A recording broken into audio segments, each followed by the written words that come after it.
Breaking news, ito na ang pinakamalaking ginawang pag-atake ng Israel sa Iran buhat na magsimula ang kanilang bakbakan. 6 na Iranian military airports ang winasak ng Air Force ng Israel. 15 sa mga aircraft ng Iran ay wasak na wasak at mga helicopters nito ay sunog na sunog. At sa mga airstrike ng Israel, umabot na sa 950 ang nasawi sa Iran.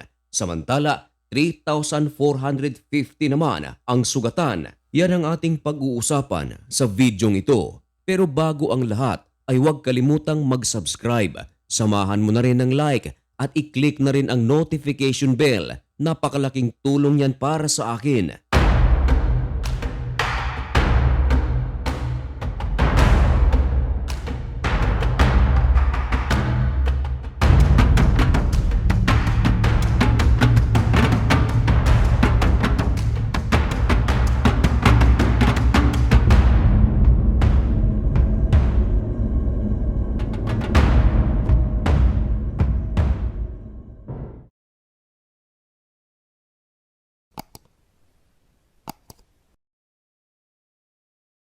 Maligayang pagbabalik mga kaibigan.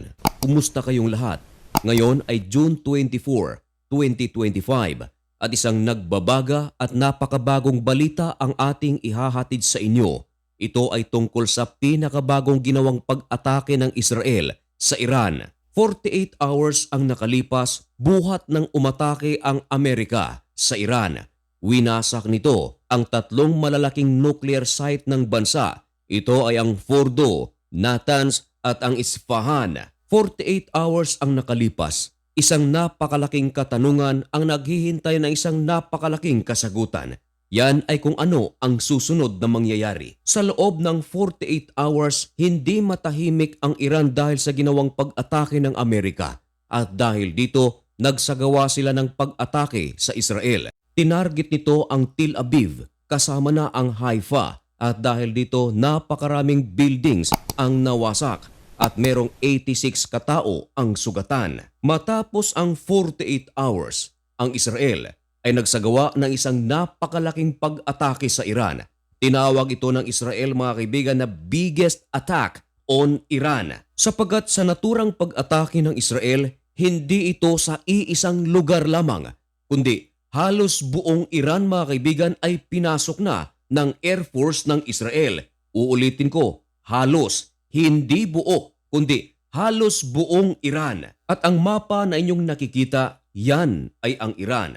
At ang merong mga bilog, yan ang mga lugar na kung saan nagsagawa ng malalaking pag-atake ang IDF. Kasama sa mga lugar na tinarget ng Israel ay ang Tehran, Masyad at ang Dezful. At ayon sa ulat, 6 na Iranian military airports ang winasak ng IDF. Mga runways ay hindi na madaanan. Now, dahil sa pag-ataking ito, ayon sa mga eksperto, napakalaki ang pagkapilay ng Iran dahil sa pagkawasak ng mga military airports. Dahil sa pagkasira ng mga airports na ito, marami sa kanilang mga fighter jets ang hindi makakalipad. Ibig sabihin ay magiging limitado ang gagawing pag-atake ng Iran against Israel. At ang pinakamatindi mga kaibigan, maliban sa mga military airports ng Iran ang nawasak, meron ding 15 na mga Iranian aircraft ang wasak na wasak. Hindi pa kabilang riyan kung ilan ang mga helicopters na nawasak. Pero confirmed, marami sa mga helicopters ngayon ay sunog na sunog. Kasama sa mga nawasak ay F-14, F-5 at AH-1. Hindi rin nakaligtas ang napakaraming underground bunkers, lalong-lalo na sa mga malapit sa mga airports na ito. Marami rin sa mga missile storage ng Iran ang wasak na wasak. Ayon sa Israel, sinadya raw talaga nila at pinagplanuhan na atakihin ang mga airports na ito. Sabagat ayon sa kanilang intelligence report, naghahanda na naman ang Iran na magsagawa ng pag-atake sa Israel at gagamit na naman ng mga ballistic missiles at mga fighter jets. Kaya ayon sa Israel ay inunahan na nila ito at kinumpirma rin ng Israel na marami sa mga pag-atake ng Iran sa Israel ay nagmumula rin sa mga airports na ito. At talagang tinuluyan ng Israel mga kaibigan ang mga nuclear site ng Iran. Sapagat noong nakaraang linggo, isa sa mga pinakamalaking nuclear site ng Iran ang Fordo ito ang inatake ng Amerika.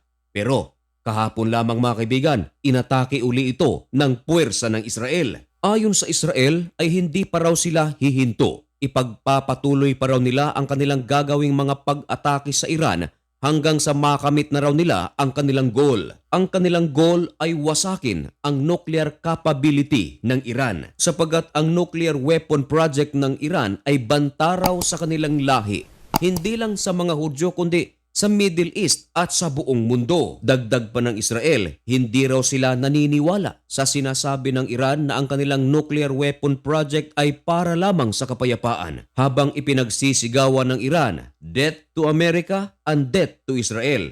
Paano raw sila maniniwala na ito ay para sa kapayapaan? Dagdag pa ng Israel, noon nga na wala pa silang nuclear project, ang Iran ay nagpopondo na ng bilyong-bilyong dolyar upang makasupport ng mga terorista gaya ng Hamas, Hezbollah at Houthi. Ito ay upang wasakin ang Israel. Ayon sa Israel, paano pa kaya kung meron na silang nuclear weapon? At sa naturang pag-atake ng Israel, 10 sa mga miyembro ng Iran's Islamic Revolutionary Guard Corps ang kumpirmadong nasawi. Marami rin sa mga IRGC members ang sugatan. At ayon sa Israel mga kaibigan, isa pa sa kanilang winasak ay ang kilalang notorious na kulungan ng Teheran. Ito ay ang Evin Prison. At ayon sa ulat ng AP, mismong Iran's judiciary ang nagsabi na ang naturang Evin Prison ay maraming mga political detainees. Karamihan dito mga kaibigan ay ang mga politiko na kumukontra sa pamumuno ni Ayatollah Ali Khamenei. And of course, nagsalita ang Iran sa pagwasak ng Israel sa kilalang malaking kulungan ng Teheran. Ayon sa kanila, isa raw itong violation of the international law. Palala ng palala ang digmaan sa pagitan ng Iran at Israel.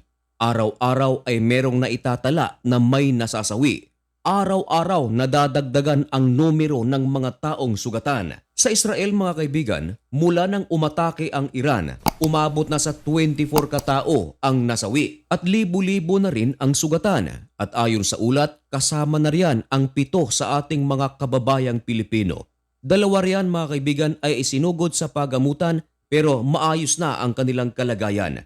Salamat naman sa Panginoon at walang napaulat na merong Pilipinong nasawi. Marami na rin sa ating mga kababayang Pilipino ang nais ng umuwi. Meron namang iba na ayaw pa nilang umuwi sabagat sa tagal raw nila sa Israel at sanay na raw sila sa gera at laging napagtatagumpayan ng Israel ang kanilang mga gera.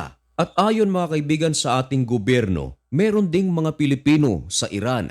Sana naman ay ayos din ang kanilang kalagayan. Sa Israel naman ay umaabot na mga 30,000 Filipino ang naninirahan. At buhat naman ng umatake ang Israel sa Iran, umabot na sa 950 na mga Iranians ang nasawi. Marami sa mga members ng IRGC ang kumpirmadong kasama rito, and of course hindi rin natin maikakaila na meron ding mga sibilyan ang nadamay. At sa kasalukuyan mga kaibigan, almost 5,000 na ang mga sugatan sa Iran. At mga kaibigan, lulubusin ko na ang pagkakataong ito. Kumusta naman po ang ating mga kababayang Pilipino na nasa Israel? Sana naman po ay ayos lang ang inyong kalagayan. Kahit nasa Jordan, kung may mga Pilipino na nanonood ngayon, kumusta kayo? At sa Iran, kung mayroong mga Pilipino na nanonood ngayon, kumusta kayo? At kasama na rin nating kumustahin ang ating mga kababayang Pilipino na nasa Qatar. Sabagat kakapasok lang na balita kaninang umaga mga kaibigan, ang Iran ay umatake na sa Qatar at tinarget nito ang US military base. At yan ay ang ating susunod na topic. Mamaya-maya lang mga kaibigan. Kaya manatiling nakatutok sa mga usaping ito. Kaya manatiling nakatutok sa channel na ito. Kung nais mong maging updated at kung bago ka lang sa channel na ito at gusto mo ang ganitong mga content, baka naman pwedeng makahingi ng kaunting pabor. Subscribe mo na kaibigan ang channel na ito. Samahan mo na rin ng like at yung notification bell. Napakalaking tulong yan mga kaibigan. At hanggang dito na lamang muna ang video ito. May God bless you and thank you so much for watching. Goodbye!